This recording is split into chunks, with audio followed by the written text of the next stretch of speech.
Assalamualaikum warahmatullahi wabarakatuh. Kami dari kelompok 3 akan menjelaskan tentang program Adipura. Sebelumnya perkenalkan kelompok kami, saya Sofiur Rahman, Saya Nova Rizky Termawan. Saya Rafika Kurnia Deswanti. Saya Muhammad Habiji. Saya Rizal.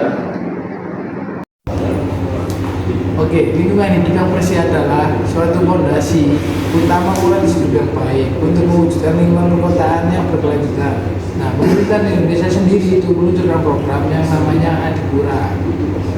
Jadi program Adipura ini sendiri itu adalah sebuah inisiatif yang dijalankan oleh Kementerian Lingkungan Hidup dan Kehutanan Republik Indonesia dengan tujuan itu untuk meningkatkan kebersihan, penghijauan, dan kualitas lingkungan di kawasan perkotaan. Nah, program ini diluncurkan pertama kali pada tahun 1986. Jadi program ini juga bertujuan untuk mendorong kota-kota di seluruh Indonesia untuk berkomitmen dan menjaga atau meningkatkan kualitas lingkungannya secara berkelanjutan.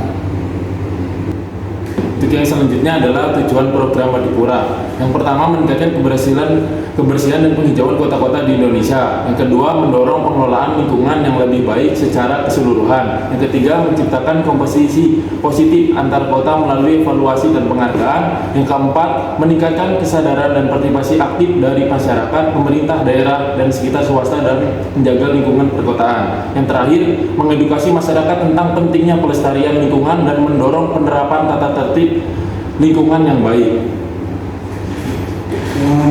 Yang selanjutnya adalah kategori penghargaan Adipura. Yang pertama ada Adipura Buana, yang kedua Adipura Kirana, yang ketiga ada Adipura Kencana, dan yang terakhir adalah Adipura Paripurna. Keempat, selanjutnya adalah persyaratan dan kriteria kategori penghargaan Adipura Buana.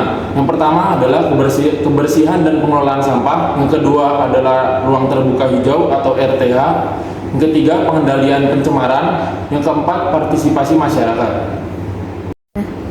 Oke, di sini ada persyaratan dan kriteria kategori penghargaan Adipura Kirana. Yang pertama, kebersihan kota, estetika kota, pengelolaan limbah, dan pendidikan lingkungan. Next.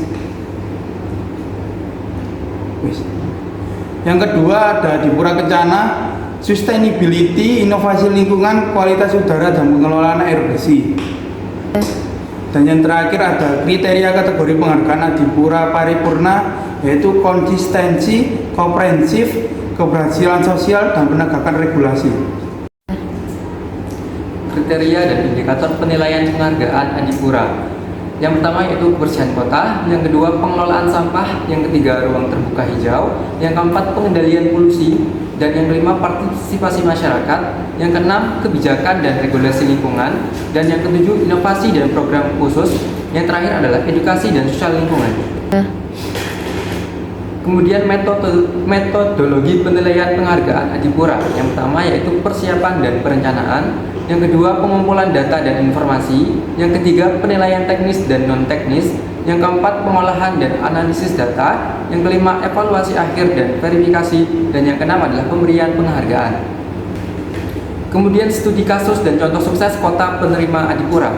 Sebuah studi kasus sukses adalah contohnya seperti kota Surabaya yang ada di Indonesia yang telah menerima penghargaan Adipura Kencana secara konsisten selama bertahun-tahun. Beberapa faktor yang menyebabkan kesuksesan Surabaya adalah yaitu kepemimpinan yang kuat, yang kedua adalah inovasi dalam pengelolaan sampah, yang ketiga partisipasi masyarakat yang tinggi, yang keempat edukasi lingkungan yang intensif, dan yang terakhir adalah penegakan peraturan yang ketat. Oke, yang selanjutnya ada tantangan dan solusi dalam implementasi program Adipura. Untuk tantangannya, yang pertama ada pengelolaan sampah yang masih kurang efisien di beberapa daerah. Yang kedua ada keterbatasan anggaran untuk pemeliharaan kebersihan lingkungan. Dan yang ketiga ada kurangnya kesadaran dan partisipasi masyarakat dalam menjaga kebersihan. Dan untuk solusi yang dapat kami berikan, yang pertama meningkatkan infrastruktur pengolahan sampah seperti pembangunan tempat pembuangan akhir yang terkelola dengan baik. Yang kedua ada peningkatan anggaran dan alokasi sumber daya untuk program kebersihan, dan juga yang ketiga ada mengadakan kampanye penyuluhan dan edukasi kepada masyarakat tentang pentingnya menjaga dan mengolah sampah dengan benar.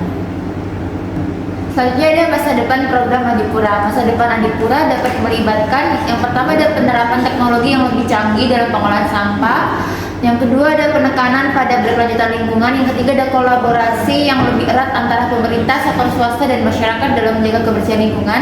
Dan yang keempat ada pengembangan kriteria penilaian yang lebih luas untuk penghargaan Adipura. Dan yang kelima perluasan cakupan program Adipura ke wilayah pedesaan dan juga perkotaan yang lebih luas di seluruh Indonesia.